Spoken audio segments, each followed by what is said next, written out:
All right, so if you can put yourself on mute, and we will get started here with prayers to the spiritual master first. Om Madhyamitimranthasya Jnananjana Shalakaya Chakshurunmilitam Tasmai Shri Gurave Namaha.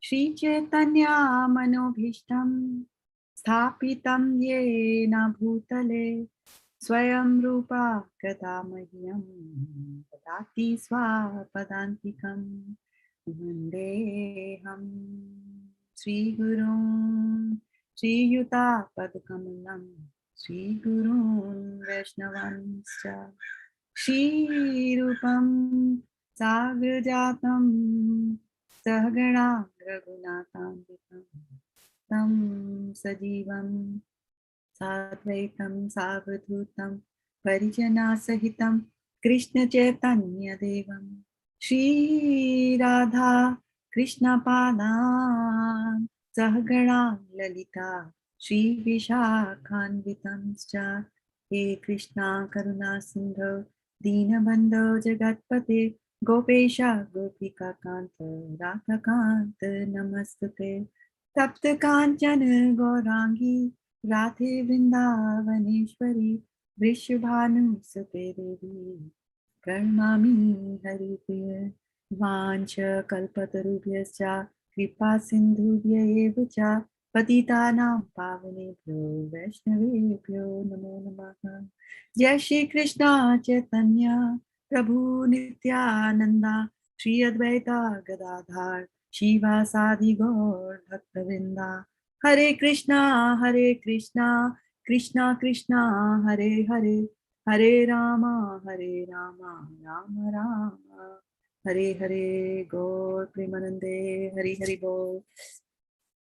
So welcome, dear devotees, to our Saturday evening Krishna Katha gathering. And I'm just so very happy to see you all here.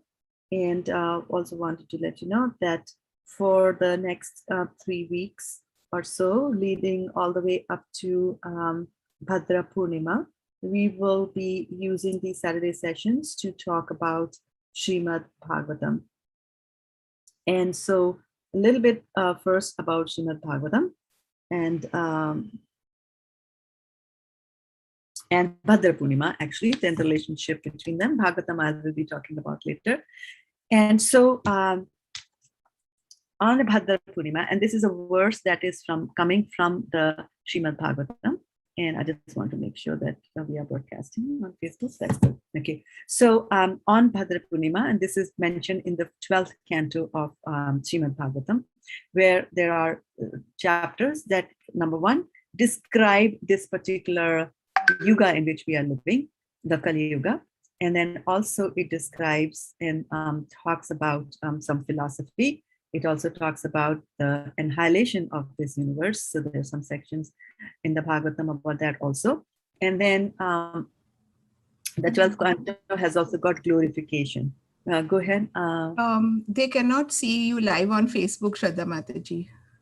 They cannot see me live. I can see myself live. I can see Mataji. Because Sutapa Mataji just said she can't see the live program on Facebook. Oh, it must be a little bit, dated because I just started. She might be reading right from, So yeah. Tell her to try now.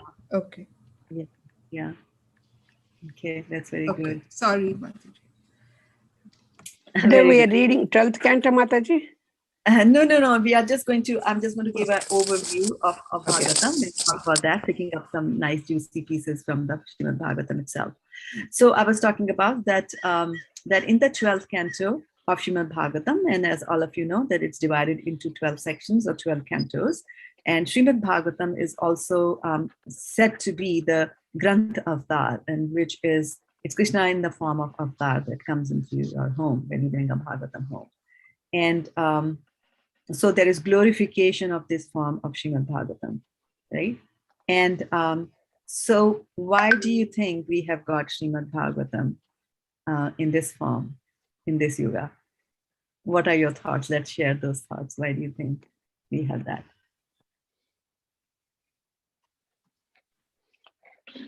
Hare Krishna Mataji. Yeah. Because Srimad Bhagavatam is Krishna himself, and his Okay. different body parts, you see, describe the different cantos. So that is why we consider that Lord himself comes to your home when you have Bhagavatam.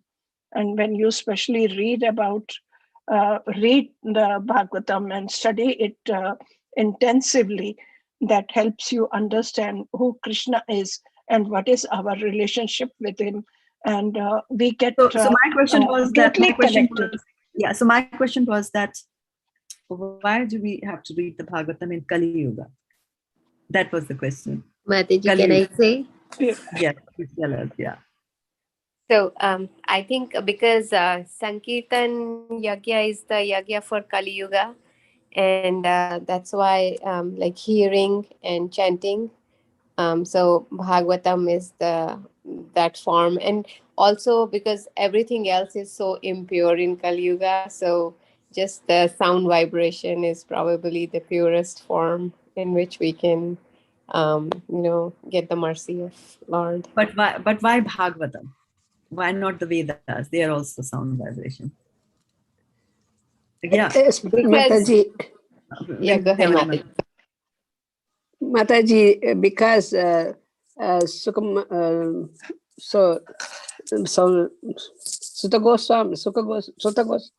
Goswami, I gave this in 7 days Saptaham to the Parikshit Maharaj because he was about to die, and it was very powerful. And listening to Bhagavatam, and between birth and death, we should listen to Bhagavatam.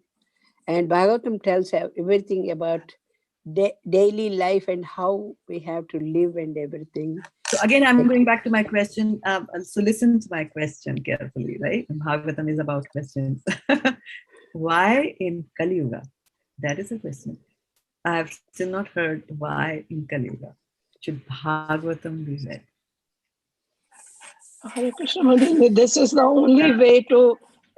This is the only way to. Just 1 minute, Varshanavati, just 1 minute, because 2 other people have raised their hands. So Poonam Mataji and Devi. And be brief in your answer, right? To give a chance. I have a hard stop at 7 o'clock.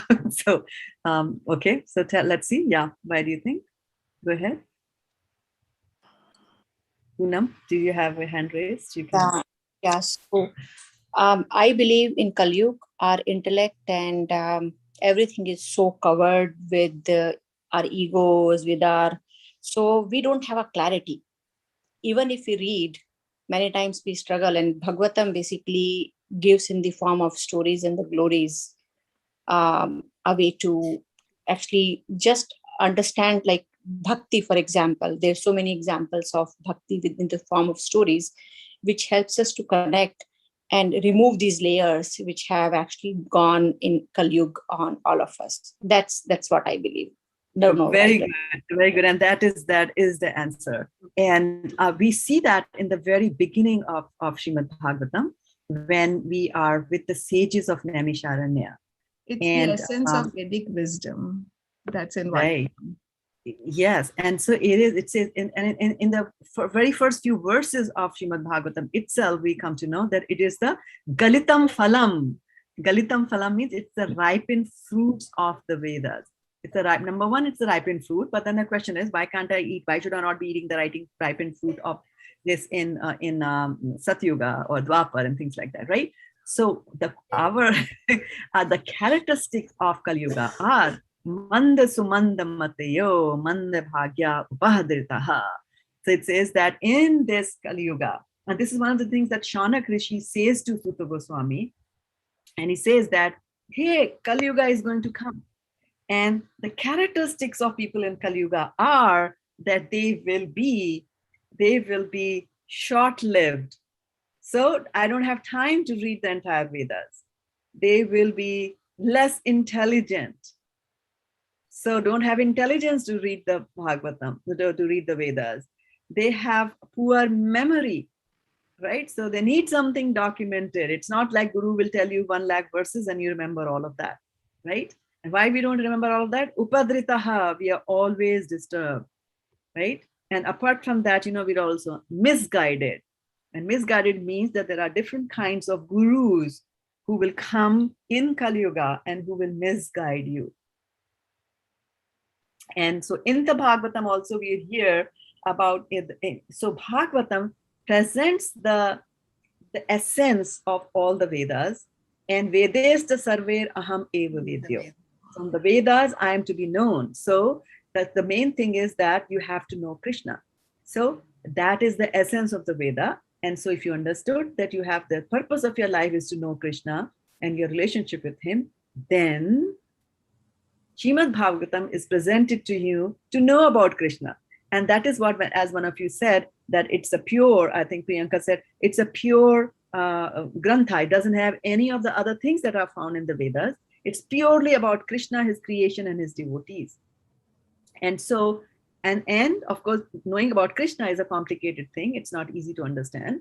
And so they present it to you in the form of stories, questions and answers. And so that, as you're reading through a narration and a question comes to you, you'll always be surprised that, the question that you were thinking, always gets asked by, Parikshit Maharaj or, Vasudeva, whoever, is part of that conversation. So Srimad Bhagavatam is like, layer upon layer upon layer of information is there in the form of stories, inside stories, inside stories. And we like small kids like stories because they are not that intelligent. Similarly, their intelligence is not yet developed.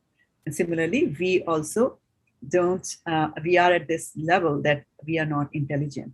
And when it says that we are not intelligent, anybody looking at a 2-year-old kid and playing with iPads and iPhones and remote control and all that might say that, they are very intelligent people. So here we are not talking about material intelligence. Srimad Bhagavatam is Amal Puran, which basically means that it's historical narrations. Puran means historical narrations, but it is Amal, which means nothing material is there inside it, unless it is brought in to explain the spiritual. So a connection is always there with the spiritual in the Srimad Bhagavatam, right? It's an Amal Puran, and for the Mand and Sumand, right? Extremely, and Alpayusha, we have small lives, so we don't even have time to spend reading all the Vedas. We'll run out of time, we'll run out of a lifetime. And even with Srimad Bhagavatam, now the thing about the Srimad Bhagavatam is that depending on the age, it's not that Srimad Bhagavatam is not read in the previous ages, or depending on the planetary system that you are in, whether you are in the middle planetary system, upper planetary system, wherever you are, the size of the Srimad Bhagavatam also shrinks and expands and shrinks. Now, how many of you in your schools, when we were in schools, we used to read Shakespeare's. When I was 6 years old, I read Shakespeare because it was the Midsummer Night's Dream, his story was there in my English reader. Now, how much of that Midsummer Night's Dream drama was there in a 6-year-old person's English reader, right? There were 2 pages. So all that we knew was that somebody became a horse. As a child, it was a fantastic thing for us to read. So that is what is called as the abridged form, right? So there's abridged of the abridged of the abridged, a summary of the summary of the summary, because we are not that intelligent, and meaning the spiritual intelligence is lacking in us to understand the spiritual topics that are being talked about, right? And so in the Srimad Bhagavatam, like I said, that there are stories inside stories inside stories, and narrated to us from the lotus mouth of Sutta Goswami, who is repeating things that were told to him by another person, which is Sukadeva Goswami, his spiritual master. So both of them are exalted souls. And then, of course, there are a lot of other teachings in Srimad Bhagavatam which come from other exalted souls, like Narada Muni, like he's one, Krishna himself is there, Maitreya, like that. So many of the great sages are talking and, giving instructions, but the prime speakers are Sukadeva Goswami and Sutta Goswami in the Srimad Bhagavatam. Any questions or any thoughts or any comments that you'd like to add to that? Or everybody's cool with it? Mataji, can you tell us about Bhadra Purnima? Can I tell you about Bhadra Purnima? Thank you for reminding me. So in the I Srimad just want to Bhagavatam, know. wherever, thank you. So in the Srimad Bhagavatam, there is a chapter there, and I'll send you a link to it, which says that, a person, now we all know that we want to go back to Godhead, and we want to have shortcuts and tricks and ways how we can go there soon, right? So they say that, if on the day of the Bhadra Purnima, which has the Purnima in the month of Bhadra, right? So on that Purnima day, if somebody, gifts a Srimad Bhagavatam set on a golden throne to somebody else, right? That person will go back to Godhead. That's the guarantee that is there in the Srimad Bhagavatam itself. And that's why on the occasion of Bhadra Purnima, we encourage people. We encourage people to donate, right?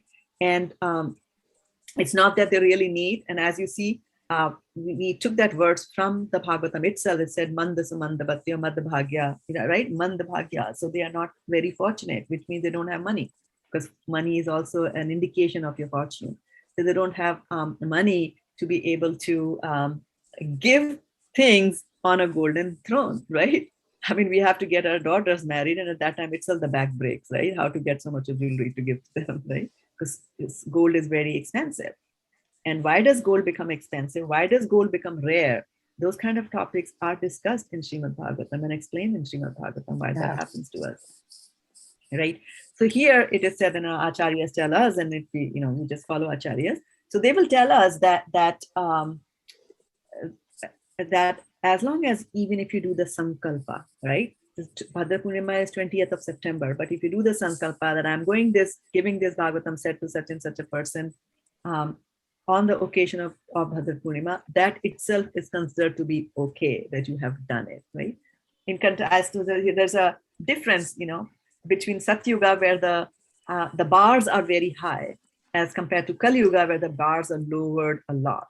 And that's why in Bhagavatam, you also hear the Devtas coming and saying that, actually we wait for Kali Yuga to come. And why do they wait for Kali Yuga to come? Because the lifespan is very short, right? The lifespan is very short. Krishna is there in the form of Srimad Bhagavatam, and you read that, and in 100 years itself or less nowadays, you can go back to Godhead like that, right? So, so on the occasion of Bhadra Purnima, that's why, so we encourage. So right now, ISKCON as an organization has got goals, I think, of 25,000 Srimad Bhagavatam set throughout the globe. And so each one of us is trying to propagate and talk as much about Bhagavatam. That's why I have this Facebook and YouTube broadcast, so that anybody watching, wants to participate, wants to know about Srimad Bhagavatam, then here is a chance for you to spread the words of Krishna. And where does it so? In which granth or in which scripture does Krishna say that one who distributes his knowledge is dear to him? Gita. Bhagavad Gita. Bhagavad Gita, exactly, right? And what is very dear to me? Very dear, not only dear, very dear, because he wants his words to be propagated. Why he wants his words to be propagated? Because he likes all these souls who are there to come back to him. And so Srimad Bhagavatam is actually organized in different cantos, and each of the cantos will have a particular topic that is being discussed. But throughout the throughout the 12 cantos, the khandans that we have, there will be certain special topics that will be discussed, and so those are 10 in number. So Atta Sarga Visargascha Sthanam Poshanam Utaya Manvantar Ishanu Katha Nirodho Muktir Ashrayaha. So the 10 topics, they start from number 1, Sarga and Visarga. So Sarga is creation and Visarga is subcreation. Okay. So why is creation being talked about in Srimad Bhagavatam? I am in this material world. I need to go into the spiritual world. Why are you telling me about this spiritual world? Why are you telling me about this material world? I want to get out of this place, right? So a couple of things to keep in mind about this. And one of it is that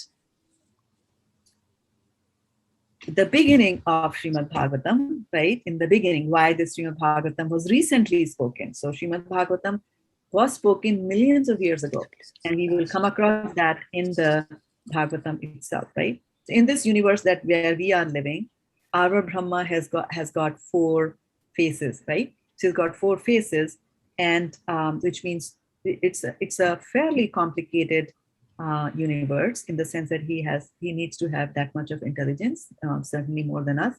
But there are also universes where a Brahma has got 10,000 of heads, 100,000 of heads, millions of heads, because those universes are so much more complicated. So we are in a simple universe over here. And when this universe has to be created, so those topics of creation of a universe, Sarga and Visarga, creation and subcreation, right? And this happens to us in our life also. For example, we might have a maid servant who comes to our house, and what does she do? She will knead the flour, right? Flour for you, sorry, not flour, the flour for you. She will chop the vegetables like that, and then she'll go. And then you come in, because she's not an expert cook. And Sukumal Radhe Mataji can also tell us, because she brings the choppers who chop. They are not necessarily the ones who can cook, right? There might be some good cooks who also chop, but usually, the choppers are the ones who are expert at chopping, cooks are the ones who are experts at cooking. So when a prasadam is created, the process of creation of bhoga for the Lord involves two steps. There is the chopping, which is done by one, and then there is the actual cooking, which is done by somebody else, right? So creation itself can go through stages, and Bhagavatam talks about multiple stages in which this is created. So the first thing that like, if you were to say, how are chapatis made? So like, okay, fine, the maid servant kneads the flour, and then I go there and I roll the chapatis. Like, well, but we are asking of some question which is deeper than that. And our question is, from where did the flour come? Well, I bought it from the market. How did it land in the market? Right? So you have to first talk about the essential ingredients and how are they created. And the beauty about this whole thing is that even if you touch, and we are talking about this, the question that why should we be talking about the material creation in Srimad Bhagavatam, right? And even if you start exploring the material world, you are bound to reach Krishna. And let's try to reach Krishna through our question and answer session, right? So if I were to ask Vaishana Mataji's husband, how did this chapati arrive? Who created the chapati? He will say, my loving wife, Vaishana, did it, right? If he asks Vaishana Mataji, how did the chapati get created? She'll say, no, I didn't do that. The maid servant, And we ask, like, what did she use? Flour. From where did the flour come?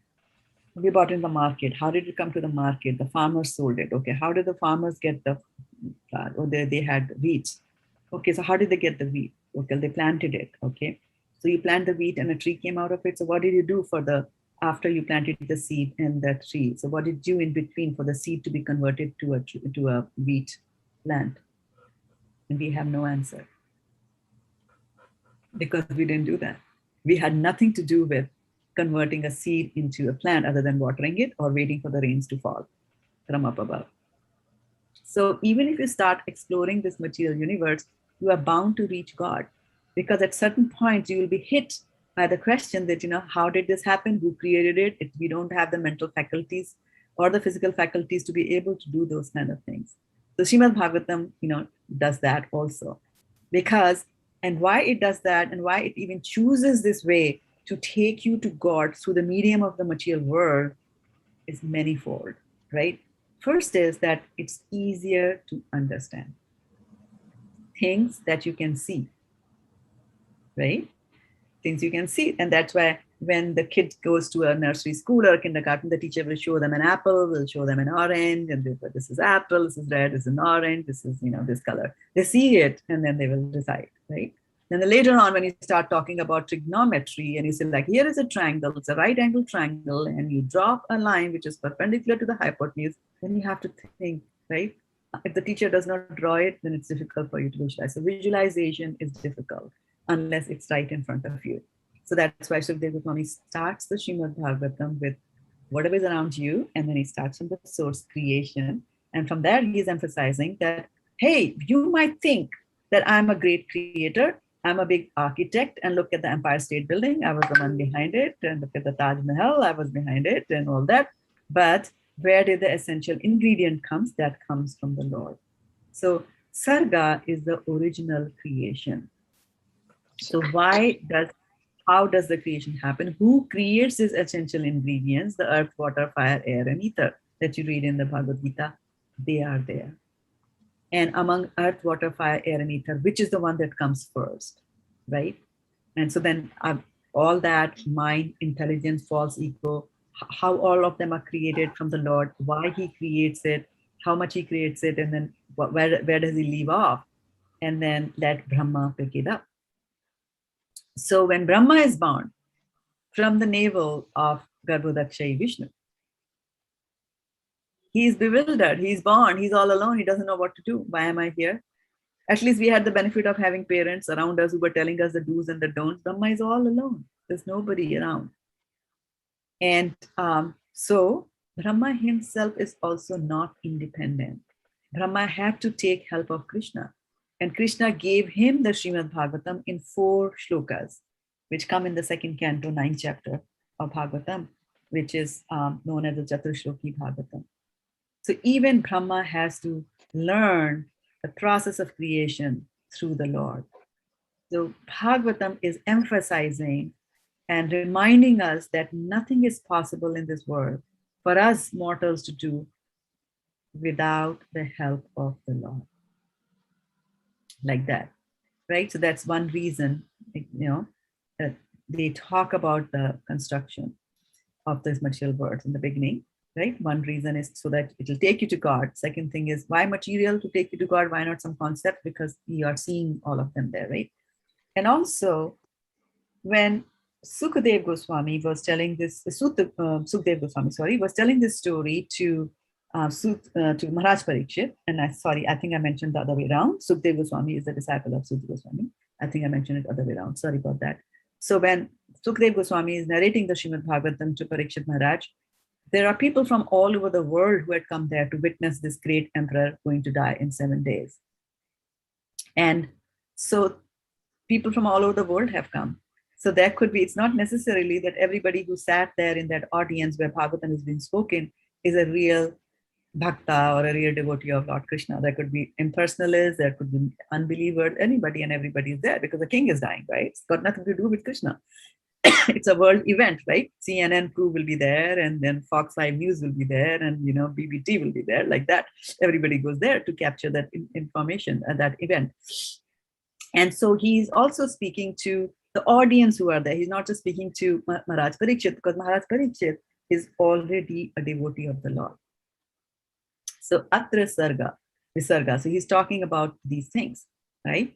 And he's saying that and we should be very happy that we are hearing it through the words of Srila Prabhupada. We are hearing the words of Sukadev Goswami, who's an exalted devotee of the Lord, in this yuga where there's a big tendency for us to be misguided. And this misguidance is something very, very important to keep in mind. For example, you will find gurus in this Kali Yuga who will tell you that they are God. They will show you some miracles, and we are so impressed. So they will show you miracles about creation, and you'll think, well, they are creating this, they are God, right? And so during Prabhupada's times, he used to talk about people from all different sampradayas also used to come and listen, and especially in India, there are so many there. And so some of them used to say that, so Prabhupada, you're just asking them to chant the holy names of the Lord. I mean, Priyanka was saying earlier in the day that, we read the Bhagavatam because chanting sound waves, Kali Yuga, that's the only way to go. So he was propagating that. And then others said that, but you are doing all that, but what about all the knowledge that I need? What about all the knowledge that I need? You are just saying, you're just giving something so simple. Hare Krishna, Krishna Krishna, Hare Hare, Hare Rama, Rama Rama, Hare Hare. You're giving me something so simple, simplistic, that I don't think it's going to have an effect on what you're doing. My Guru Maharaj, I have heard what my Guru Maharaj does, is that, he will come and he put his hand on one of his Shishya's head, and electricity flowed through that. And then he got all the gyan. So Prabhupada then said, in his characteristic way, he said that, okay, if you get the knowledge from electricity, go and put your fingers in the socket, electrical socket, like that. So that's not how you get. And so that is the pseudo gurus that we have to be aware of. So how did this concept of pseudo gurus come, and how far back is it dated? Who was the first one who came with this concept of a pseudo guru? Do you want to make any guesses? Who did that? It's from the Bhagavatam. Pseudo guru. Pseudo means false. The one who comes as false, who's not showing his or her real self, puts on a facade and presents or depicts himself or herself to be something else. Maya? Maya herself doesn't depict herself as anything else. But I'm looking for a personality, a person who started all this. And if you know of the naughty one in our, in all the scriptures, one who's naughty, right? You can guess that name. One who's Narad always Muni. Narad Muni. well, but Narad Muni is not a pseudo guru. He's the real guru. Real guru. I'm talking about somebody who pretends to be somebody else when he's not. Hiranyakashipu. Hiranyakashipu never pretended that he was not a demon. No, is it Lord Indra? Indra? Yes, who is saying Lord Indra? Who is it? Spurti. Spurti is saying, exactly right. Lord Indra is saying that, right? And we see that fantastic story of how Prithu Maharaj was doing yajna, right? He was doing the yajna, and as part of the yajna, he wanted to do 100 Ashwamedh yajnas. And one of the qualifications of becoming Indra in your next life is if you complete 100 Ashwamedh yajnas. So he's done 1, 2, 3, 4, and he has a son who's there, because in the Ashwamedha yajna, what you do is you do the yajna, and there is a horse that is let loose, and then you follow the horse with your family, with your army, and then the horse is going to cover all the countries, and at each country, if the king agrees to concede victory, then concede defeat, then that's fine, because then the main king is going to get the taxes. Otherwise, this king is supposed to fight, and your army is supposed to go and defeat him. So Ashwamedh Yagya is when the Ashwa is able to go across the whole, is going to, he's going to, sorry, Vaishana, I'll answer that chat just popped up here. So it's distracting me. So the pseudo, in the Ashwamedha Yagya, the horse and the army follows the whole world, and then 100 such times, if you do it, you are victorious, then you are entitled to become a guru, right? And yes, Chitra Mataji, you gave the right spelling there. Okay, so thank you. So, going back again to the story. So Prithu Maharaj has done 99. And he's about to do 100. And guess who gets worried because of that? Who's going to get worried if he's going to do 100? Lord Indra. Indra. Yeah. Get worried. Indra is going to get worried about that, right? So he gets worried. And it's a very, very interesting thing that Indra is the son of Brahma, right? From in that lineage, he comes like that, not exactly a son, but he comes to Kashyap Muni, who comes to Brahma, like that, right? But he's in that same family. So the interesting thing is that when we start the creation, right? So there is Garbhodakshai Vishnu, and from his lotus, we read in the Brahma Samhita that from his lotus from his navel sprouts this lotus, and on the top of the lotus, we saw that there is Satyaloka where Brahma lives. So he's just been created over there. So Brahma is actually a Brahmana, right? He's a Brahmana. If you look at the Brahma's picture, you don't see weapons there. There's Kamandalu in his hand, there are Vedas in his hand. He behaves like a Brahmana. But in his family, you find Indra, who is a quintessential Kshatriya. Means everything that a Kshatriya can do and will do, Indra will do. So he's a representative or a very good example of what a Kshatriya will be. The Kshatriyas are that, mighty, powerful. I want to rule. Nobody should come into my way, and I should, just shove them aside or fight them or do whatever I need to do to retain my kingdom and my crowd, like that. And that is why when we tie these stories to the Bhagavad Gita, like I said, Bhagavad Gita is philosophy, and fantastic philosophy, difficult to read because it's philosophical. For example, Krishna says, Chaturvarnam mayashrisam gunakarma vibhagayo. Very good, very good. We all read about that. He has created 4 Chaturvarnam, he has created 4 Varnas, Brahma, Kshatriya, Vaishya, Shudra. Gunakarma vibhagayo. That is the important part, that depending on the guna, which mode of material nature is prominent in you and what is the karma that you're doing, according to that, I divide people into 4.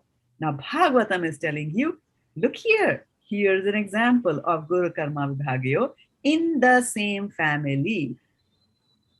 In the same family, you see, grandfather or great-grandfather is Brahma, a Brahmana. But in that same family, you have got Indra, who's a Kshatriya, which means that you are a Brahmin or a Kshatriya, not by birth, but actually by your deeds and your personality. Right? And that's what Prabhupada was propagating. He said Brahma Bandhu means one who's born in a family of a Brahmana, but doesn't behave like a Brahmana necessarily. So one is a Brahmana by the nature. Right? So it's quite usual for Indra to do these kinds of things. And what Indra does, actually, Indra has got a very thankless job. Indra is a devotee of the Lord. And he has got that role to play, so that he explains these things through his behavior in his life, through that role that he, aspires to and takes on the role. A soul like you and I can do whatever is required and take the post of Indra. And now in that post, you will be doing these kinds of things to set as an example for all others who are here. All others who are here to tell you that, you know what? It can happen to Indra. Indra can get jealous of somebody about to finish 100. So remember, it is something that can also happen to you. It's very important to remember that point. It's not that I'm chanting my mantra, so I'm initiated, I'm this and that, I'm completely, no. There's padam padam yat vipadam natesham. There is danger at every step. And that's why we have to constantly come and listen to Krishna Katha. And Bhagavatam, 18,000 verses of Srimad Bhagavatam are nothing but Krishna Katha, related to each other like that. So we see that Indra comes there and in the disguise of a sannyasi. And so Indra comes in the disguise of a sannyasi, and he carries away that horse. And as soon as the horse is gone from the Yagya Pit, so then Prithu Maharaj's son starts to, run after him. And Indra is a demigod. He can play so many tricks. So he can disappear. He can suddenly create dark clouds around him and so on and so forth, right? So so Prithu's son is finding a lot of difficulty trying to chase this and that, right? And then finally, when there's a little light and he sees that, oh, this is a sannyasi. He's about to kill him. He says, oh, this is a sannyasi. I can't kill a Brahmana. So he stops. And Indra does that 3 times, 3 times he comes like that as a sannyasi. And then Prithu Maharaj's son realizes that, this is Indra playing all these tricks. So he says, okay, I'm going to kill you. And as soon as he's about to chop off Krishna's head, Brahmaji appears and say, hey, wait a minute. You can't kill him. And then Brahma comes and then he explains to Prithu. And then he says that it doesn't matter if it's 99 or 100. And these are some of the very subtle messages that are coming to us from Bhagavatam. He's saying, Prithu, you are thinking that by doing 100 Ashwamedh Yagyas, I am doing a nice thing, because the king will be powerful and then he will be able to benefit, the citizens will be able to benefit, he'll be able to have a uniform rule, bring prosperity to citizens. You're thinking of all that. But what you have not realized is that you are having a bad effect on Indra. That Indra is doing all these kinds of nonsense, coming as a sannyasi and doing all those kinds of nonsense. You can stop that nonsense. You can really help Indra by giving up that 100th yajna, by saying, okay, I'm satisfied with my 99. And Prithu Maharaj agreed.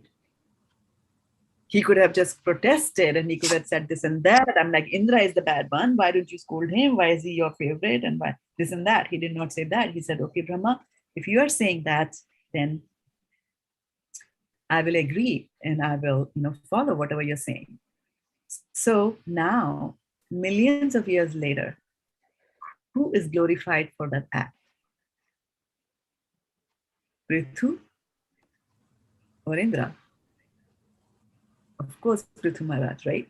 He's glorified for giving up that desire that I want to have that 100th, right? And who's looked at in a bad light? Indra. However, we souls should not be looking at Indra also in that bad light, because we also can become and behave like Indra and try to put on a facade which is not ours and try to pretend something that we are not. And that is what this story from Srimad Bhagavatam is exactly telling us. So although we say that Bhagavatam is full of stories, it's not that they are, New York bestsellers which are there. These are bestsellers throughout the ages, throughout the universes. This Bhagavatam is a bestseller like that, right? So Indra is said to be the founder Acharya of pseudo gurus, because he came as a sannyasi, dressed as a sannyasi when he was not a sannyasi. So he is setting that example. So you also see that when you are in an exalted position, how important it is for you to behave properly. And that is the message that we take from the Bhagavatam, from this story. And not that, look at Indra. Indra is this, Indra is that, whole day pointing out fingers to Indra. No. And then also we should not compare Indra and Prithu or Indra and Brahma. Like even Brahma, he's in a Brahmical mode, he's born as a Brahmin. And he's doing the creation for the first time, right? He's the first creator. And he starts creating. In the very beginning, the very first chapter of Brahma Samhita, of Srimad Bhagavatam talks about Adi Kavye. And, Brahma is also sometimes referred to as Adi Kavya. Adi means the beginning, and the Kavi is the intelligent person. So he's the intelligent person of the universe, no doubt about that. But in the process of creation, which involves passion, so he's creating things. Somebody comes from his mind, somebody comes from between his eyebrows. He's doing all this creation, and guess what? Then he creates a beautiful lady called Vak, and so beautiful that he himself gets attracted and starts running after her. But she's afraid because she sees Brahma as the father.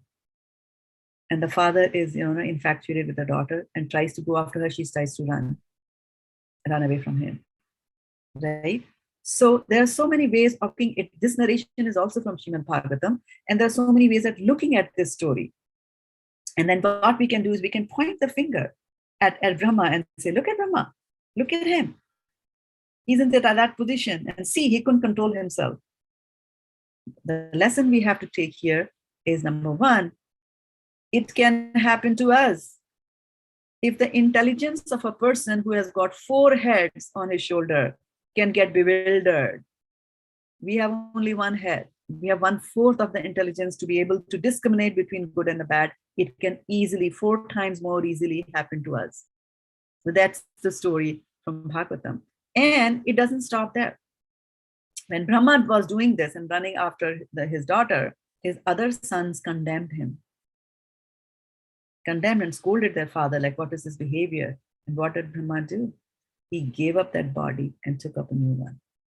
So we have to look at that part also, that when Brahma realizes, then he took corrective action.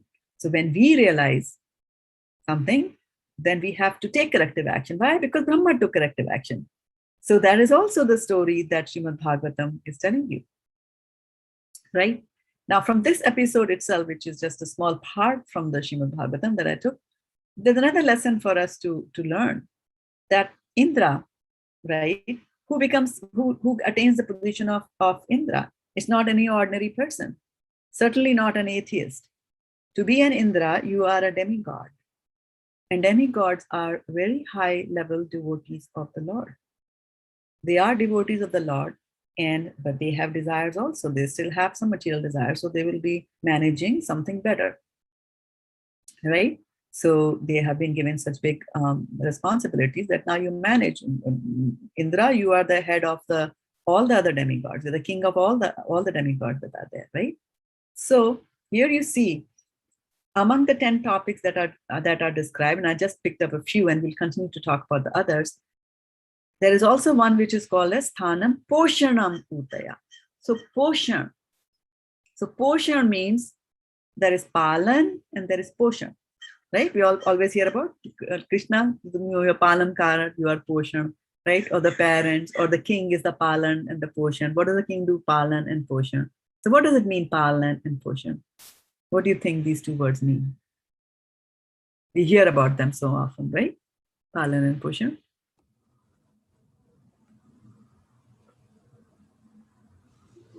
After giving birth, like example, giving birth and then taking care of the child. That is Palan Poshan. Portion right? means nourish and Nourishing. Palan means maintain. Maintain. Is it? Palan means to take care of, like, Palana. Take care of. yeah. Poshan is protection. Portion. Right, so protection. So Krishna gives protection. So here's the interesting thing and the bewildering thing, that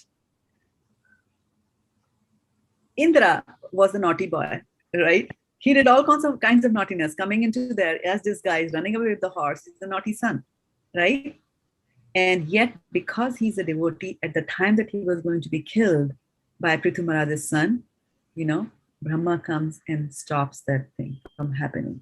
So Krishna will take care of us. And that faith has to be in us. Rakshishiti iti vishvasho, that Krishna will protect us.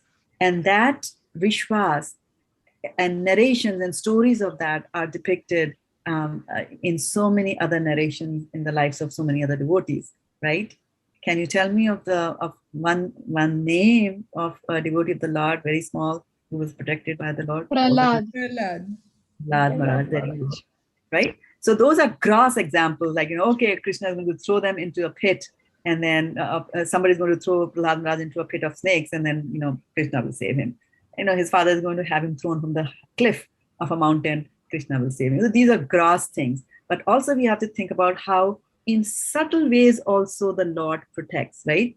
Of course, this one also was a gross example. Somebody's about to chop off your head, and Brahma appears and stops the whole thing from happening. But further on in the Srimad Bhagavatam, when we hear the story of Govardhan Parvat, right? So again, Indra was behaving very irresponsible. He was angered at the fact that people had stopped offering things to him, and so he sent those clouds to make the rainfall happen on Vrindavan, right, where all these Brajvasis were living with Krishna, and he wanted to wash everybody off. So number one, okay, you're washing off. That is wrong. You are sending clouds that are normally sent at the time of water devastation. So when there is water devastation that happens, then at that time, there are special clouds that are sent. They're called Samyantak clouds, and those are only meant for destruction. So it's a water weapon. So he's using the weapon at the wrong time. It's not your time for the devastation, and he's using it. So number one, you're misusing your rights that you have, or power that you have. So misuse of power is one thing that is demonstrated there. And then second thing is that through that, of course, you are going to cause death, so which is wrong in any case. And whose death? Death of the devotees. I mean, if you're killing some, wrong person, but devotees, they are Brajvasis, they're devotees of Krishna there. And then, of course, Krishna himself is there. Of course, you can't kill Krishna, but, you want to wash him off. See, he does all that, and then rest of it is story. We know that he lifts the Govardhan mountain on his head, Krishna, and then Indra is defeated, and then afterwards he realizes his mistake. So when he realizes his mistake, then he comes to talk to Krishna. And then what does Krishna do? Krishna does not talk to him in front of everybody. Krishna takes Indra in a secluded place. And there Indra falls at his feet, begs his forgiveness and all that. And in that way, Krishna protects the pride of Indra because he knows that Indra is the king of all the demigods. He's in a certain position. So you don't scold people in front of everybody, right? I mean, if you have a small child, you might scold them in front of everyone. That's fine. They don't mind. But if you have a 25-year-old daughter and she did something wrong, you won't scold them in front of everybody. You will take them aside and you'll quietly tell them. So Krishna will protect your image also because he's a devotee, no matter what he did there. But Krishna is so considerate over there, right? And so then the beauty of, how Krishna is so if you are just thinking that, oh, but it seems to be that it's not fair. This Indra is always doing this and that. And Krishna seems to be, always taking his favor and, doesn't seem to mind and things like that. But there are subtleties involved over there as well. For example, in this case, when Indra goes and says that he's sorry, and then he brings the, Surabhi cow, and, there is Eravat, his elephant Eravat also comes, and they do the Abhishek, right? Eravat puts the water and all those things that they do. And when all this thing is happening, then the demigods who are looking at the top, they are now, okay, they're saying, okay, fine, now everything is good. So they also come down, and then they do Aarti, they do Aarti of Krishna. Now, all along, when all these things are happening, his cowherd friends are somewhere outside, far away, right? Because Krishna has gone behind. He's not doing all these things in front of the cowherd boys. So Krishna is in somewhere, but they can see from a far distance, they can see that something is going on over there. There's some aarti, they're like, yeah, fine. Because they just consider Krishna as Krishna, their friend. For them, he's not the supreme personality of Godhead, right? So they are in that mood. So they are just looking at him. And then they say that, okay, let's go. What is some aartis happening? Let's go and see what is that is happening. So they go there. So by the time they reach there, all these demigods have done their aarti. They leave their paraphernalia there and they go back. So now these boys have watched this thing happening and they're kids. So they say, okay, let's also do it. So they pick up that old used aarti paraphernalia and they pick up all that and then they start doing aarti. And guess what? Whose aarti did Krishna like better? The demigods aarti? Gopas. Gopas, right? So although you might see that on the top, this is happening, he's taking care of Indra, although Indra does all those kinds of things, and but how he's bhav grahi Janardhan, he understands and he knows, right? And quite a few of us have done that, right? As kids with our parents, we think mom doesn't know, but you know what? Mom knows everything. And she's just ignoring you. All the tales that you're telling your mom as to why you're late, she knows that you were just chatting away with your friend and the homework was not difficult that you were doing with your friend. They know all that. So Krishna knows everything. And through these stories, which are elaborated and explained more by acharyas, we get to understand Krishna much better. And this is what the main purpose of our life is, right? So Bhagavatam is an amazing grantha. It's amazing. Stories are there, amazing. Teachings are there in the Bhagavatam. And it's amazingly big in size for us, 18,000 shlokas. We can't cover glorification of Srimad Bhagavatam, which I'm attempting to do for the next 3 weeks. With the desire that people who are hearing this katha, whether they are on Facebook or YouTube or watching us here, on a Zoom call here, if it instills a little bit of curiosity or even better, a little bit of love for Krishna, then I think my job is done. And Krishna heard my prayers for that. So I'll stop here. It's few minutes to 7 o'clock. Well, I'll leave you to share some reflections for a couple of minutes and then we'll call it a day here. So let's see.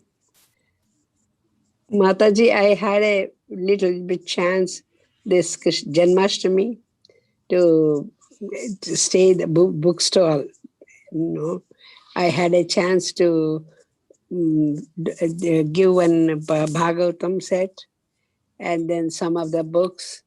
And it's a drop in the ocean, but I enjoyed that. And the way you are telling the things, this much, if I would add this much knowledge, I had little bit knowledge, whatever I said, but I could give one Bhagavatam set and one Krishna set and lot of books. I was so happy to do that little bit. like I said, a drop of water in the ocean. But the way you said today, if I would have used this knowledge, I would have done some more. But another set also, another devotee wanted to buy. So I had to take that set also. So 2 sets I could succeed. So I'm just happy. Very good. I'm so happy to Absolutely. do that. Very good. And that's the happiness. Yes. Others, any other things others want to share? Suddenly a friend of mine, she distributed 59 Bhagavatam sets. Wow, fantastic. Yeah, she's a doctor. She distributed 59 Bhagavatam sets. She didn't stop I it. wish I could do. I will try that. Good. Let's see what Sukamal Mati is saying. Yeah. Sukamal Mati, you should press that hand raise button. I might miss you otherwise. Yeah. I just want to say that after 2 weeks or 3 weeks, I really enjoyed the class so much. And I just want some update about how busy you are and how we can go back, because it's really, really bothering me that we are not having classes. I'm really missing. But when I have classes, then you don't come.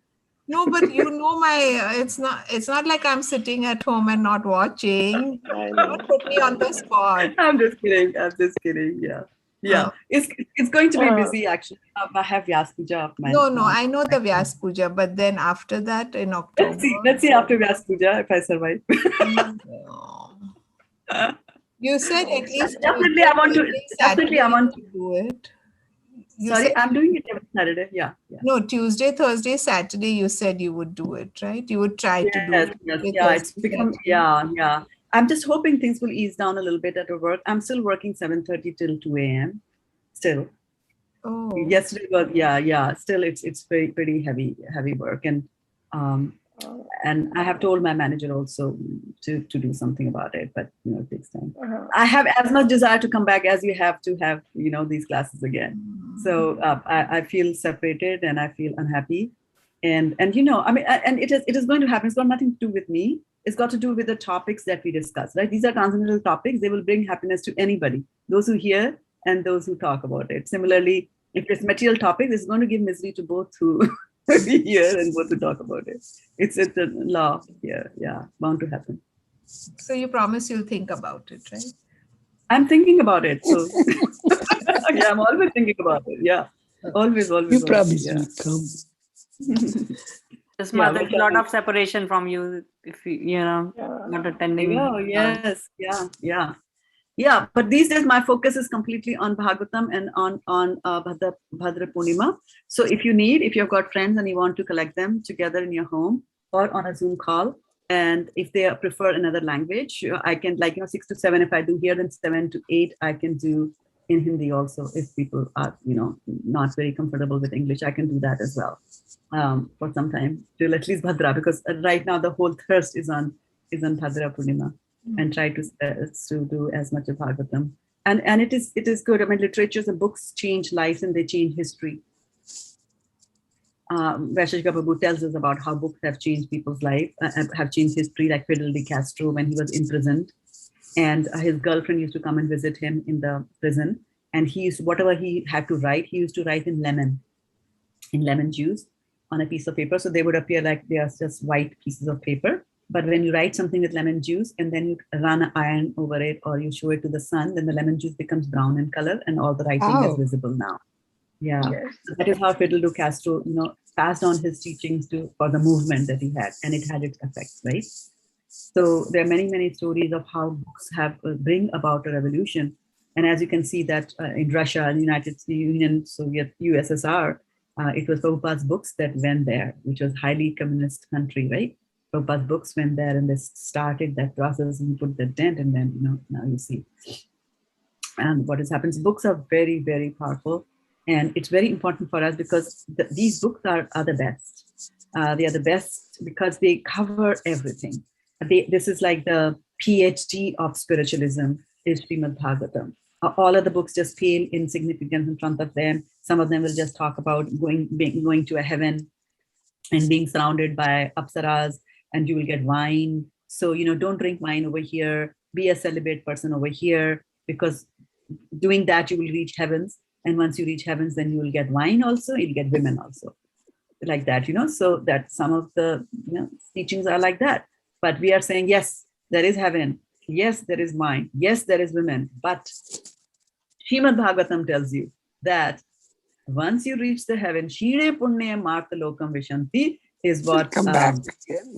You will come back to this world again. Another interesting thing is that Prabhupada gives a very nice example. He gives a very nice example, and he says that, let me bring this in front of my face so that you'll be able to see this pencil. So here's a pencil here, right? We remember we talked about the planetary system. How many planetary systems? Yes. How many? 14. Right? So they're upper, they're the middle, and then they are the lower. So now you imagine that there is a building which is 14 stories, right? There are 14 stories in the building. Now, buildings have basements also, which means that there are stories beneath the earth also, right? So you imagine that there are, 6 below, 6 stories of the building are below, and 6 stories of the building are, or 7 are above, and 1 is on the ground floor, right? Now, the interesting thing is that if you want to get out of this building, if you are on the 14th floor, you cannot get out of this building from the 14th floor.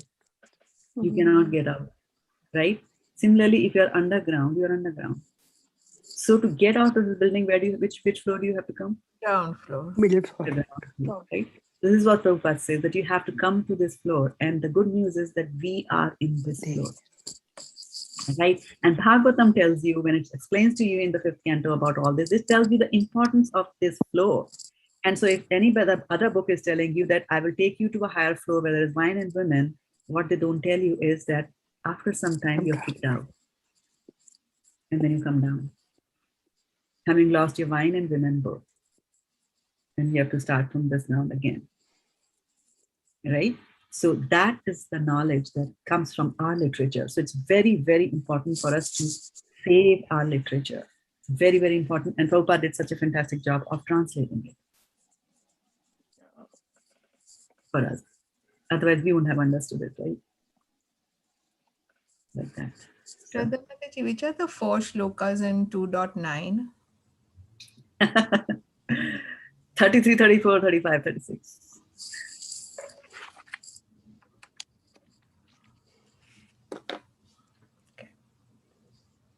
Chatushloti Bhagavatam. Okay, 34. Yeah, take your leave. 34, 35. Hare Krishna, Mother. Mother, your tomorrow morning, can you, it is my request.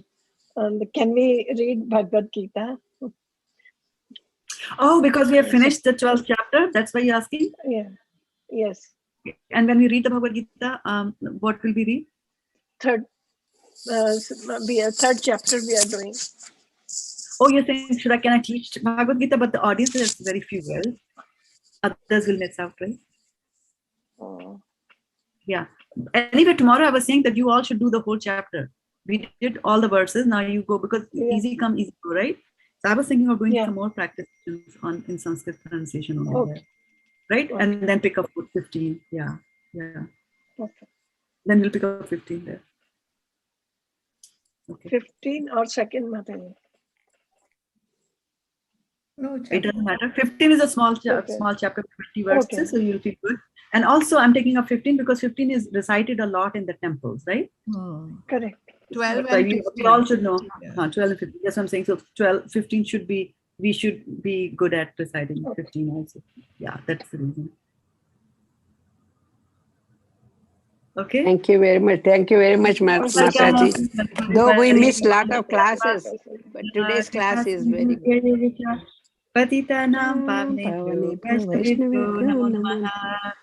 Though we missed a lot of classes, Mataji, today's class was very good. Thank you very much. Mataji, I have sent you the name of a lady who wants a Bhagavatam set. Okay.